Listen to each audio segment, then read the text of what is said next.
ഈശ്വരൻ എന്ന് പറഞ്ഞാൽ 1000 കൈകളുള്ളവനല്ലേ പറയാം. 1000 കൈകൾ. അപ്പോൾ നമ്മളിലൂടെ തന്നെ ആ 1000 കൈകളായിട്ട് ഈശ്വരൻ പ്രവർത്തിക്കുക.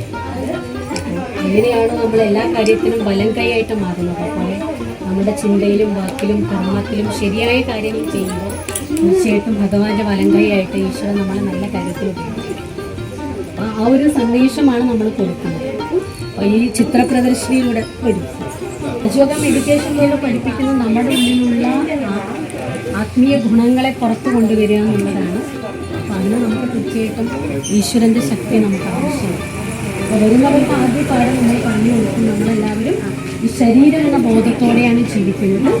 പക്ഷെ ശരീരം എന്ന ബോധത്തിനുപരി നമുക്ക് എല്ലാവർക്കും ജീവിക്കേണ്ടത് ആത്മബോധത്തിലാണ്. എങ്കിൽ മാത്രമേ നമ്മുടെ ഉള്ളിലുള്ള മൂല്യങ്ങളെ നമുക്ക് പ്രവർത്തിക്കാൻ വ്യക്തമാക്കണം. എങ്കിൽ ഈശ്വരൻ്റെ ശക്തികളെ നമുക്ക് ആർജിക്കാനായിട്ട് കഴിയും. അപ്പം നമ്മൾ ഏത് വിശ്വാസത്തിൽ, ഏത് ദേവി, ഏത് ദേവൻ, ആരുടെ സങ്കല്പത്തിലാണോ നിൽക്കുന്നത്, നമ്മുടെ മനസ്സും ബുദ്ധിയും അലയാതെ ഈശ്വരീയ ശക്തികൾ നമുക്ക് എങ്ങനെയാണ് നമ്മുടെ ഉള്ളിൽ നിറയ്ക്കാം. അതിന് നമ്മൾ ഈശ്വരൻ്റെ പരിപൂർത്തിയായി നമുക്ക് തിരിച്ചു പോകണം. അതുകൊണ്ടാണ് പണ്ട് കാലങ്ങളിൽ എല്ലാവരും മുക്തിക്ക് വേണ്ടി, മോക്ഷത്തിന് വേണ്ടിയിട്ടും തപസ് ചെയ്യാനായിട്ട് പോകും. പക്ഷെ നമുക്ക് ഈ നാടകവേദികൾ നമ്മുടെ റോൾ പൂർത്തിയാകാതെ നമുക്ക് ആർക്കും ഈ കർമ്മക്ഷേത്രം വിട്ടു പോകാൻ പറ്റില്ല. കാരണം ഈ നാടകം അവസാനിക്കുന്നില്ല. എന്നതും 33 കോടി ദേവീ ദേവന്മാരുടെ അവർ ജീവിച്ച മണ്ണാണ്. സത്യത്രേതായുഗ കാലഘട്ടം എന്ന് പറയുന്നത് 33 കോടി ജനസംഖ്യ.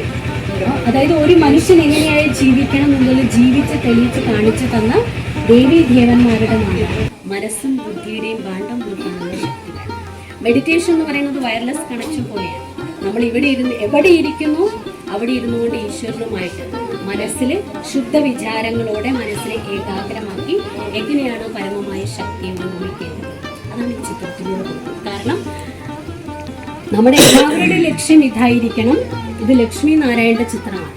ലക്ഷ്മി നാരായണ ദുര്യോധനർത്ഥം ദുരുപയോഗപ്പെടുത്തുന്നത് അല്ലെ, ദുർവാസാർത്ഥം ദുർവാസനകളുള്ളത്. അപ്പൊ ഇന്ന് നമ്മളെല്ലാവരും ഈ രാവണീയ സംസ്കാരത്തോടെയാണ് ജീവിക്കുന്നത്. അപ്പൊ നമ്മുടെ ഉള്ളിലുള്ള കുറവുകൾ എന്താണെന്ന് മനസ്സിലാക്കി അതിനെ മാറ്റാൻ നമ്മൾ പ്രയത്നിക്കുകയാണ് ഈ ചിത്രത്തിലൂടെ. ഈ ഒരു സന്ദേശം നമ്മൾ കൊടുക്കും. കാരണം നമ്മൾ ആ ചിത്രം നോക്കുന്ന സമയത്ത് ദേവീ ദേവത എന്ന് പറയുന്ന സമയത്ത് അവരുടെ ഉള്ളിലുള്ള ക്വാളിറ്റിയാണ് കാണിച്ചിരിക്കുന്നത് അല്ലേ. അപ്പൊ നമ്മൾ ഒരു നെഗറ്റീവിനെ ഇവിടെ നമ്മൾ കളയുന്നു. അപ്പോൾ ഇവിടെ നമ്മളൊരു ബോക്സ് വെച്ചിട്ടുണ്ട്. ആ ബോക്സിൽ അവരവരുടെ ദുർഗുണങ്ങൾ എഴുതുന്നു. ദുർഗുണങ്ങൾ ഇതിൽ നിക്ഷേപിച്ചതിന് ശേഷം ഇതിൽ ഏതെങ്കിലും ഒരു സദ്ഗുണം, ദിവ്യഗുണം മനസ്സിൽ പതിപ്പിച്ച് ഇവിടെ നിന്ന് ബാക്കി ഇതിൻ്റെ ഡീറ്റെയിൽ ആയിട്ട് നമ്മൾ നമ്മുടെ ക്ലാസ്സുകളിലൂടെ പറഞ്ഞു കൊടുക്കും.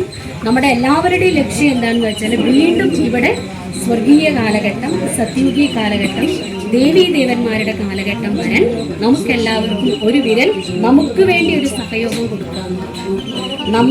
നമ്മളെ മാറ്റം, നമ്മൾ ലോകത്തിന്റെ മാറ്റത്തെക്കുറിച്ച് ചിന്തിക്കേണ്ട.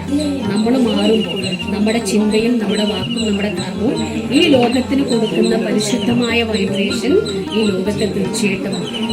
അതുകൊണ്ട് ഒരു വ്യക്തി, ഒരു വലിയ എഴുത്തുകാരൻ പറഞ്ഞില്ലേ, മനുഷ്യൻ എന്ന വ്യക്തി ഇല്ലെങ്കിൽ ഈ ലോകം നന്നാകും അല്ലെ. അപ്പൊ നമുക്കത് എന്ത് ചെയ്യണം, മാറ്റിക്കുറിക്കണ്ടേ.